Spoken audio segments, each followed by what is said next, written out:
కొందరు ఏదైనా జరుగుతుంది అని అంటే దాన్ని నార్మల్ గా తీసుకుంటారు.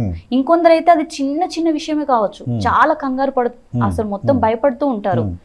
అసలు అలా ఎందుకు భయం కలుగుతుంది, దానికి కారణాలు ఏంటి? చిన్న విషయాలకి చాలా ఆందోళన చెందుతూ ఉంటారు.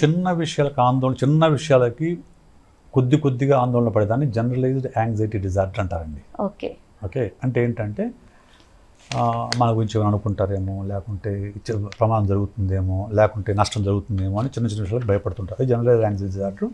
దాన్ని కౌన్సిలింగ్ ద్వారా, థెరపీ ద్వారా వాటిని ట్రీట్ చేయొచ్చు. ప్యానిక్ డిజార్డర్స్ ఉంటాయి. ప్యానిక్ డిజార్డర్ అదేంటంటే అతిగా భయపడటం. ఎలా అంటే ఎంత అతిగా భయపడతారంటే వాళ్ళు శ్వాస ఆగిపోతుంది, హార్ట్ బీట్ పెరిగిపోతుంది, ఒళ్ళంతా చెమటలు పడతాయి, వణికిపోతారు, కొంతమంది అక్కడే కొలాప్స్ అయిపోతారు. చాలామంది అది హార్ట్ అటాక్ అనుకుంటారు. అవును, హార్ట్ అటాక్ కి ఆందోళనకి కూడా, హార్ట్ అటాక్ కి పానిక్ అటాక్ రెండు ఒక రకం ఉంటాయి సిమ్టమ్స్. రైట్, హార్ట్ అటాక్ ఏమో ఫిజియలాజికల్, పానిక్ ఏమో సైకలాజికల్. రైట్, సో విపరీతంగా భయపడే ఆందోళన పడుతూ ఉంటారు. ఏదైనా కానీ అతిగా ఊహించుకోవడం నుంచో వస్తుంది. అలాగే ఫోబియాస్. ఇప్పుడు నాకు నిజంగానే వస్తుంది. మీకు బద్దింకలు అంటే భయం ఉందా? బద్దింకలు అంటే భయం అని కాదు కానీ సార్, ఒక రకమైన జుగుప్సలాగా అనిపిస్తుంది. బల్లి అంటే భయం ఉంది. బల్లి ఎంత ఉంటుందండి? చిన్నగా ఉంటుంది. మరి ఎందుకు భయపడుతుంది దాని గురించి? పెద్దవాళ్ళు చెప్పడం, అది మీద పడితే ఏదో జరిగిపోతుంది, సో అది ఇదేంటి దానికి సంబంధించిన ఏదైనా తాకినా కూడా ఏదో జరిగిపోతుంది అనేది మనకు ఫిక్స్ చేసేసారు. పెద్దవాళ్ళు చెప్పబట్టి నాకు భయం, అంతే. భయం పెద్దవాళ్ళు చెప్పబట్టి కూడా భయం కాదు. యాక్చువల్గా పెద్దవాళ్ళు ఒకసారి 2 సార్లు చెప్పుంటారు. మనం దాన్ని ప్రతి బల్లిని చూసి ప్రతిసారి మనం మైండ్లో సినిమా వేసుకుంటాం, రన్ చేస్తూ ఉంటాం అనమాట. అవునవును.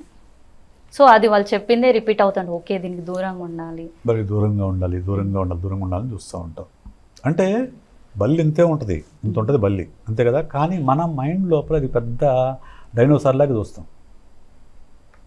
మన మైండ్ లోపల డైనోసార్లో చూస్తాం. సో డైనోసార్ అంటే ఉరికిన భయం ఉంటుంది. కాబట్టి ఆటోమేటిక్గా వాళ్ళు దాని గురించి ఆందోళన చెందుతూ ఉంటారు. ఇట్లాగా రకరకాల యాంగ్జైటీ డిజార్డర్స్ ఉంటాయి. ఇలాగ పబ్లిక్ స్పీకింగ్, అది కూడా ఒక యాంగ్జైటీనే కదా. ఏమవుతుంది మాట్లాడితే చెప్పండి? అంటే వాళ్ళు మాట్లాడుతున్న దాన్ని బట్టి మన మీద ప్రభావం పడుతుంది సార్. వాళ్ళు ఏదైనా ఇప్పుడు స్టేజ్ ఎక్కాలంటే చాలా మందికి భయం ఉంటుంది, చాలా మందికి యాంగ్జైటీ డెవలప్ అవుతుంది. ఎగ్జామ్ యాంగ్జైటీ ఉంటుంది స్టూడెంట్స్కి. ఇప్పుడు ఉన్న స్టూడెంట్స్కి అతి పెద్ద సమస్య అంటే ఎగ్జామ్ యాంగ్జైటీ. ఓకే, ఏంటి ఎగ్జామ్ రాస్తే ఏమవుతుంది? వాళ్ళు అనుకున్న ర్యాంక్ సాధించకపోయినా కానీ చాలా మంది అమ్మో ఇది నాకు జరగలేదంటే నేను ఏమైపోతాను ముందే భయాందోళనకు గురి చాలా మంది కూడా సూసైడ్ చేసుకుంటున్నారు. యాక్చువల్లీ ఏమవ్వదు, మనం దాని నుంచి నేర్చుకుంటాం అంతే. మనకి ఎంత తెలుసు ఎంత లేదనేది నేర్చుకుంటాం. సో దాన్ని వాళ్ళు అలా తీసుకోరు. వాళ్ళు తీసుకోవడం కాదు, వాళ్ళని అలాగా తయారు చేయలేదు.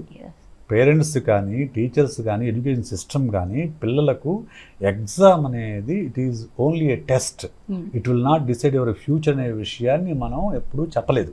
ప్రతిసారి చెప్తాము మా 10th క్లాస్ ఎగ్జామ్ చాలా ఇంపార్టెంట్, నీ జీవితాన్ని నిర్ణయిస్తాయమ్మా అని చెప్తారు. అంటే ముందే ఒక భయం క్రియేట్ చేస్తారు. ఆ తర్వాత మళ్ళీ అది అయిపోతుంది. ఇంటర్మీడియట్ చాలా ఇంపార్టెంట్ నాన్న అంటారు. అదైపోతే ఎంసెట్ లేకుంటే జేఈ అయిపోతుంది, నీట్ అయిపోతుంది. ప్రతిసారి ఎగ్జామ్ రాయనే ఉంటాను కదా వాడు. ఎప్పుడు దానికి అదే ఇవన్నీ అయిపోయిన తర్వాత అసలైన ఆందోళన జీవితంలో ఉంటుంది. అవును, ప్రతిదీ ఒక టెస్ట్ లాగే అనిపిస్తుంది. జీవితంలో ప్రతిరోజు ఒక టెస్టే, ప్రతి రిలేషన్షిప్ ఒక టెస్టే. సో ఇవి చెప్పరు మనకు, లైఫ్ స్కిల్స్ లేవు మనకు. ఎంతసేపటికి ఎగ్జామ్స్ని భయంకరంగా చూపించడం వల్ల ఎగ్జామ్ యాంగ్జైటీ డెవలప్ అవుతుంది. ఇది భవిష్యత్తు నిర్ణయిస్తాయని, లేకుంటే ఎగ్జామ్లో వచ్చే రిజల్ట్స్ వల్ల తన విలువ మారుతుందని, లేకుంటే పేరెంట్స్ తనని తిడతారని కొడతారని, ఇటువంటి వాటి వల్ల ఆందోళన అనేది పెరుగుతుంది.